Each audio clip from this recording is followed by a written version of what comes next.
Em nome do Pai, do Filho e do Espírito Santo. Amém. Salve, querido irmão e irmã. Hoje, domingo, 6 de setembro, 23º domingo do tempo comum. Escutemos o Evangelho de São Mateus, capítulo 18, versículos de 15 a 20. Naquele tempo, Jesus disse a seus discípulos: se o teu irmão pecar contra ti, vai corrigi-lo mais em particular, a sós contigo. Se ele te ouvir, tu ganhaste o teu irmão.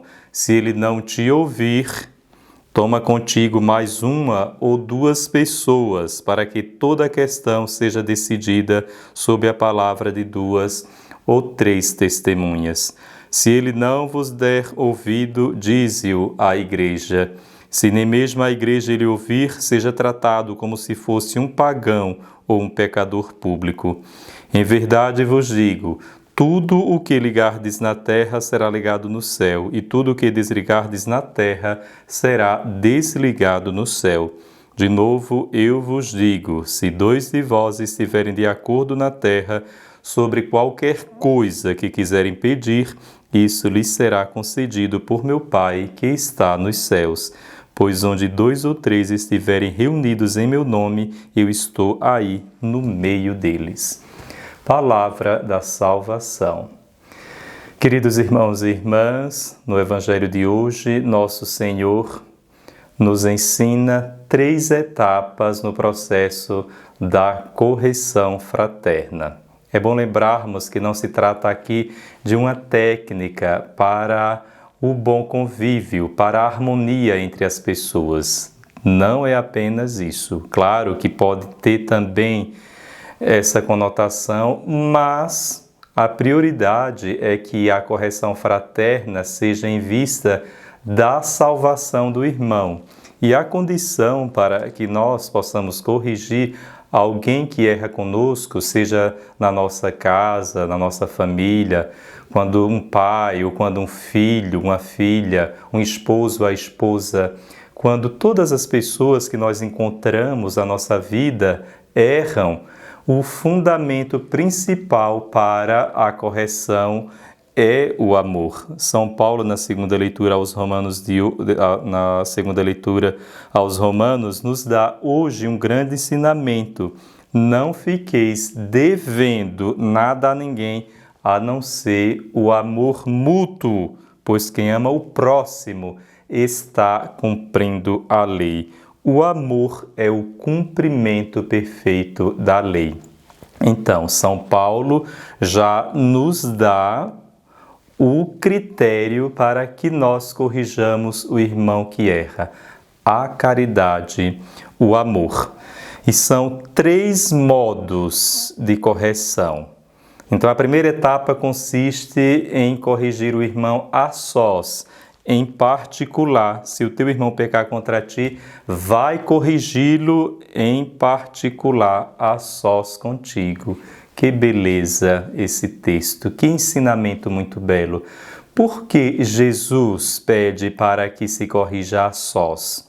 Porque o irmão deve ser salvo, deve ser resgatado na sua inteireza. Ou seja, eu preciso salvar também a reputação do irmão. Porque se eu for corrigir o irmão, mas antes eu espalhei para as pessoas o seu erro, quando esse irmão voltar para a comunidade, vai ser muito difícil para que ele se integre, porque aqueles irmãos para os quais eu falei mal dele já tem um preconceito com relação àquele irmão, e aquela impressão negativa que eu passei dificilmente será tirada do coração, da mente ou do pensamento ou sentimento daqueles irmãos. Por isso que é importante eu me preocupar também com a fama do irmão, a reputação do irmão. Jesus é muito delicado quando pede para que falemos a sós, corrijamos a sós um irmão que erra. Significa que eu não posso de forma nenhuma ou não devo murmurar, falar do irmão que errou para as outras pessoas. E muitos até dizem, mas eu estou falando a verdade, porque ele errou, sim.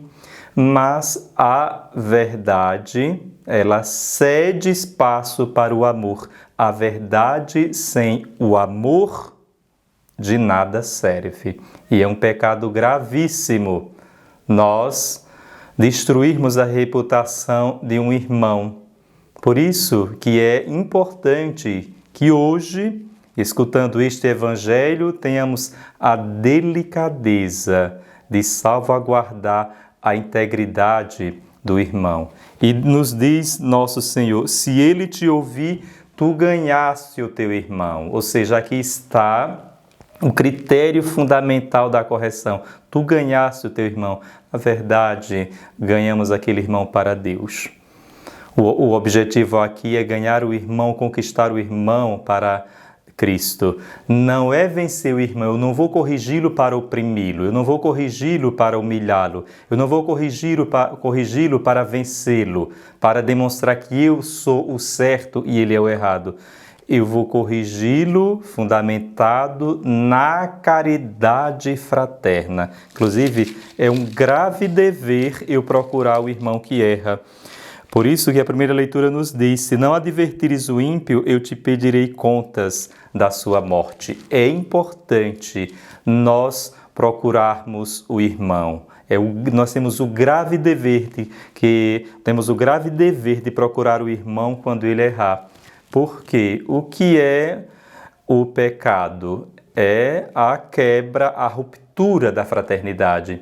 Então, mesmo que eu perdoe o irmão da minha parte, se eu, através do amor, não corrijo o irmão, então só metade da fraternidade foi restaurada, ou seja, a minha metade, a que eu perdoei. Mas eu preciso também me preocupar com a salvação daquele irmão. E na caridade fraterna, se eu demonstrar que aquele irmão errou, se ele estiver apto, aberto para a correção, eu ganhei aquele irmão para Cristo. E desse modo, a fraternidade é salva não pela metade, mas completamente, mais inteiramente, porque tanto eu perdoei o irmão, como também aquele irmão que errou, que pecou contra mim, se ele realmente se emendar, foi também salvo, foi restaurado. E aí, os dois irmãos, eu, que sou o ofendido, e o ofensor ali, nós dois nos reconciliamos. É interessante que, por exemplo, quando nós corrigimos uma criança, que nos abaixemos, Então, se você for gritar de cima para baixo com a criança, às vezes o modo da correção vai ser muito mais traumático para a criança do que o próprio erro que ela cometeu. Então, às vezes a correção ela pode ser muito mais danosa do que o próprio erro que o irmão cometeu. Por isso que Nosso Senhor tem essa delicadeza. Aquela pessoa que errou já está num estado vulnerável. Então, eu preciso demonstrar para aquela pessoa, para aquele irmão, a misericórdia. Uma misericórdia fundamentada também na verdade. E essa verdade sempre transmitida com delicadeza. Nunca para humilhar e diminuir o irmão, mas para resgatá-lo e para salvá-lo. E nos diz nosso Senhor, se ele não te ouvir, toma contigo mais uma ou duas pessoas, para que toda a questão seja decidida sob a palavra de duas ou três testemunhas. Então, se o teu amor, se a tua caridade fraterna, a sós em particular, não foi possível, então podes chamar uma ou duas pessoas, para que através de duas ou três testemunhas, aquele irmão possa ser salvo. E quando eu levo duas ou três pessoas, não significa que aquelas pessoas vão ali ser testemunhas que o irmão errou. Não, aquelas pessoas que vão comigo, na verdade, são testemunhas do amor, testemunhas da caridade. Esses irmãos que eu levo comigo para tentar salvaguardar o irmão, significa que essas pessoas são conselheiras, vão me ajudar, vão me assessorar para que aquele irmão seja resgatado. Se depois dessas duas ou três testemunhas não houver jeito, chame a comunidade como intercessora, apresente a comunidade E nesse momento, a comunidade ali, através das orações, das admoestações, essa comunidade, estando fundamentada na misericórdia, tenta resgatar aquele irmão. Se não for possível, nos diz nosso Senhor, se nem mesmo a igreja ele ouvir, seja tratado como se fosse um pagão ou um pecador público. Que beleza! O que é que significa ser tratado como um pagão ou um pecador público? Ser tratado com misericórdia, porque Jesus veio para os pecadores. Inclusive, um pecador público é o próprio Mateus que escreve o Evangelho, pois ele era um coletor de impostos. E Jesus, ele demonstrou um interesse muito grande também pelos pagãos. Então, quando Nosso Senhor diz assim, trate como se fosse um pagão, um pecador público, então essa pessoa, ela não pode ser tratada como um cristão que já está fundamentado e elevado na fé. Ela não pode ser tratada, como aquele irmão que já está na vida elevada na vida, aquele irmão que já está elevado na vida espiritual, mas como um pagão ou um pecador público que não toma ainda alimento sólido, mas líquido. Então é importante que, como pastor que vai atrás daquela ovelha desgarrada, se tenha paciência para que aquela pessoa seja restaurada. Então, ser tratado como um pecador público ou como um pagão significa, sobretudo, tratado com paciência, com misericórdia. E se até aquele irmão for convidado para provisoriamente sair da comunidade, é para que não escandalize os pequeninos, aqueles que estão também ali iniciando. Mas o objetivo é que aquela ovelha desgarrada seja colocada no redil, seja buscada, seja procurada. Então a comunidade aí muito mais deve ter misericórdia e se interessar por aquele irmão que se desgarrou. E não para amputar o membro, não para amputar o irmão, não para excomungar o irmão, como nós temos ouvido aí em algumas pregações. O objetivo é resgatar. E para concluir, vou contar uma pequena história. Era uma vez uma avó que criava um neto, e este neto era muito travesso e começou a pegar objetos, a roubar aquilo que era do próximo. E um certo dia ele chegou com um objeto e a avó lhe disse, de quem é isto? Ele disse, do meu colega. A avó disse, se você roubar mais uma vez, eu vou queimar a mão.